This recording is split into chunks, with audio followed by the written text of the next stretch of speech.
So today I'm going to go through some St. Patrick's Day activities. I have a couple for the parent and toddler, preschool and early stages, but then I actually got some bonuses for you as well, where I'm going to throw in some of them, some extra games for you for the higher stages.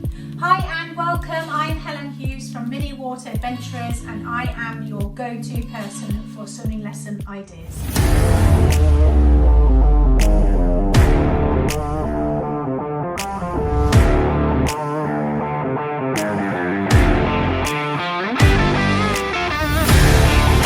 Let's get going.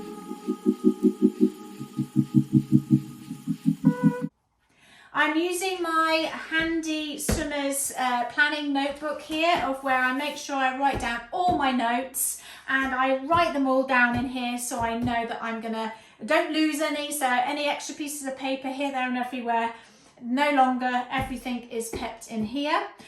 All of these activities, I have a little bit of a bundle there for you online for you to purchase, very inexpensive, and all what I'm going to talk through today, all of the resources are all on there for you. Hence why I do this channel, to get you inspired, but then also I've got your back of where you don't need to spend the extra time of where you have to go and find these things, or even have to create anything either. So right, let's get going. So on my list here is finding the shamrocks.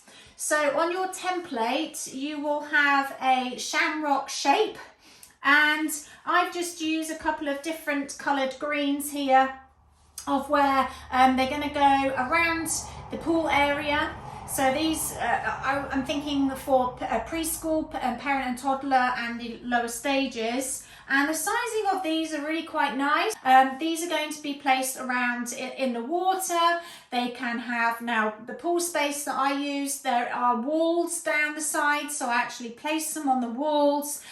They can actually be put towards the back of the wall, so they have to climb up out and get them, or they could be on the side closest to them. So try and think of your pool space that you have and utilize all of that so they can go and find their lucky shamrocks. You can do a mixture of colours. You don't even have to just do green. Maybe you can do lots of different colours, and that you actually say, right, you're going to go and find the purple shamrocks, or maybe you can do different shades of green, of where they go dark, medium and light green, for instance. So they're going to go off and find.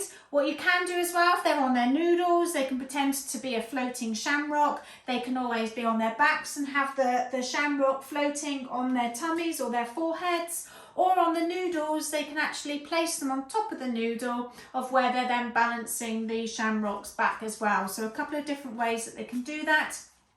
Or, you know, if the higher, little bit of the lower end of the stage, but higher end, you may be using kickballs, for instance. So you could then place and practice them, you know, with the positioning of their arms in the water. If the shamrocks fall off, then that means that their arms, they're pushing the kickboard down too much, which means their alignment in the water needs to be changed slightly. So maybe you could add that in as well. So that is find the shamrocks. Then what isn't there, where when we talk about St. Patrick's Day and gold and rainbows, because what's at the bottom of the rainbow, or at the end of a rainbow? So on here I have a rainbow template, and this is actually in one of the weather, where I have out a book called Aquatics, Aquatic Adventures for Tots, Smiles, Songs and Swimming, and in there is the theme, the weather, and there is also a resource pack that goes with it. And this rainbow actually was in that resource pack. So I thought, right, well, I'm going to utilize that, because we always want to make sure that whatever resources that we spend the time and money on, that we can reuse them. So I'm going to reuse the rainbow, because I use the rainbow in the weather anyway. So great for St. Patrick's Day, adding in the rainbow, of where I've mixed up some of these different coloured pom-poms, and you can match the colours of the rainbow if you wish to, or you can just do, you know, you can also do larger pom-poms as well, depending on what size that you're wanting to use. So you can even put these in eggs if you want to. So if you've watched some of my other videos, you'll know that I'm a believer and love using eggs. So you could always have a mixture of eggs with the pom-poms inside, and they have to go and find the eggs, and then they can place the colours on the rainbow depending on their age. And as they're going to, so you can add then in a little bit of breath control. They have to blow the bubbles to open up the eggs to get the pom-poms. Or, you know, or you can have these in the water where they're splashing them, they can be kicking them and whatnot. So depends on what sort of things that you want to do with the pom-poms. It's entirely up to you. And they're going to come back. So each child has a rainbow template or rainbow mat, and they will decorate their own rainbow. If you want to, you could do this as a group activity of where you only just want to print off one, and you put this in a central place, and they actually then go as a group and collect all the different pom-poms. Maybe you have them in you know, in little bowls like this, dotted around the outside of the pool, and they have to go and find which colours that they're wanting to do. Maybe you say, right, what's the first colour on the rainbow, and then they go off and go and collect those colours. You could also have a movement dice cube, which again in my book I talk about all these different elements that you could bring into your lessons to make it a little bit different.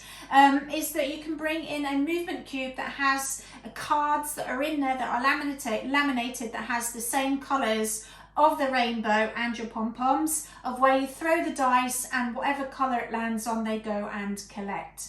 You can always also have these in a bag or a bucket, of where they will then shut their eyes or not look and then pick a colour out, and then the greens, everybody then goes and gets greens, or you can do them individual, that one chooses green and then another comes and chooses and they get purple, and so on.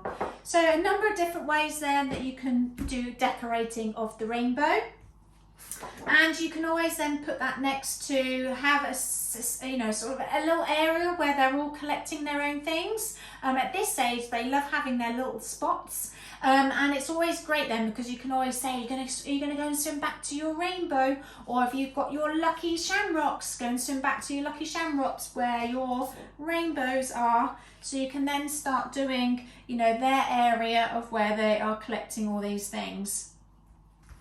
So next on my list is finding the gold, or you could also do lucky charms here, but I love getting the coins, and I got these very inexpensive. There's a massive bag that you can get of these, and there's a mix of gold and green, and I've also from Halloween, and I've used these for other different themes as well, of where they have these little pots of where these actually do sink down, so you can obviously use them if they are wanting to practice going under and practicing going under the water. You can put them on the stairs maybe, or, you know, depending on their ability, maybe they can go down, maybe you can have them go down, the parents then go down and collect them.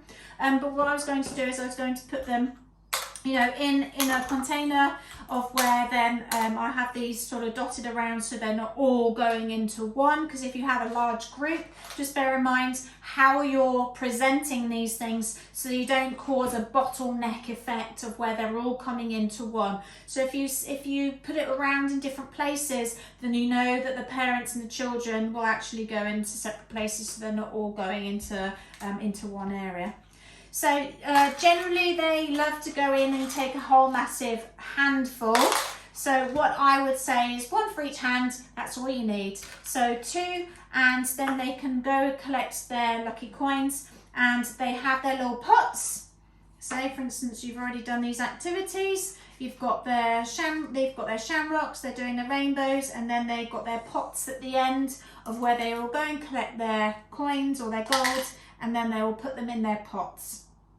You can add in here of where they go and collect X amount. So instead of saying right, one in each hand, you have, if you've seen some of my other videos, I have a waterproof bag of where I have bath numbers in there, of where they reach in and they see what number that they get. This age group, I don't do any more than 4 because I just think it's just, you know, for them, or 5 even, they're counting up from 5, but generally 4 really, because then it's easy for them just to hold in their little hands. So say for instance, they picked 4 and they're going to go down, collect their 4 and then bring it back and put them in their pots. Just make sure that you have enough out here of the amount of numbers that you have in your bag. So you've got your little pots there. If you don't have any pots, that's absolutely fine. You can have buckets as well. Again, if you've watched my videos, I tend to choose certain colours of buckets depending on the colour, the theme that I'm doing. I have chosen the yellow because of it being gold, but you can always do maybe green to keep it in a green theme or what have you, depending on what colours that you have. But then you can also just do bowls, or you can use you know, cups or anything that you have just to contain, so they can go and collect their coin to put in their pots. So that is their pot of gold and their shamrock. So then what then comes, what else is there that we know for St. Patrick's Day? Yes, a leprechaun. So I have a fun little thing here. There are 2 different ones that you can choose, where you print this off, print the little leprechaun here of the face. There's 2 types, like I said, and you then have templates of where you're then going to collect, so, or you're going to create first, of course. So we have the hat, so your template will be the hat, and you can copy it if you want to. So I've just used a Sharpie, and you can again use another Sharpie, but I've just got some extra craft foam that I just stuck on here to make for the hats. Very simple, very easy. So you've got the hat there that they're going to collect, that's the template. And then they have a shirt, so they then will collect the shirt. So all this, again, it is rather quite large. However, they can balance it on different things. They can balance it on their noodles. If they've got their connectors, they can balance it on their connectors, on their backs, and then they're carrying it on their backs. You know, try and think of ways of where, yes, it is a little bit larger, but how are we going to, you know, go and get it and then bring it back? Because they love things like this. They love creating and building this story, and it's great for you as a teacher to be able to do that. So he's got his shirt. So what else does he need? He's going to have some shorts. So again, this is the template. Sorry, my ink ran out. And these are the little shorts. So again, you're just cutting around the template, and then I've just made shorts. So he's got his shorts on. And then the last thing that he has will be his belt. So the belt is on there. And then again, it's just black craft foam with a yellow, just using part of them there, and to make the belt, and then the belt is there to finish. So they have then built their little leprechaun. They have their rainbow, their shamrocks, their gold, and they've got their leprechaun. So that is just a really great activity, different activities that you can do that will take, you know, the half an hour that you have with them. On here is also 2 songs. So you've got St. Paddy's Day song of it's to the song Bingo, so it's the same lyrics as Bingo. And then you've got one here which is I'm Dressed a Little Leprechaun, which is the tune to I'm a Little Teapot. So that's part of the pack there that will be available for you to purchase. Let me know how it goes. I hope you have a lot of fun and a lot of luck and have a lot of Lucky Charm fun there with your little leprechauns. So maybe they can do little leprechaun rides on their noodles and things like that. So they can pretend to do little leprechaun bobs or things like that to add in. But just again, you know, pretending to put their little hats on and you know, tighten their belts and so forth, just when they're, you know, getting into character, for instance, for that. So Comment below and make sure that you subscribe and like so you don't miss any of the videos I upload every Friday, with the occasional ones of where I'm adding extra here. So make sure, like I said, subscribe and like this video, because this means then that other swimming teachers and other teachers get to see these activities for them to do in their lessons too. So enjoy. Bye.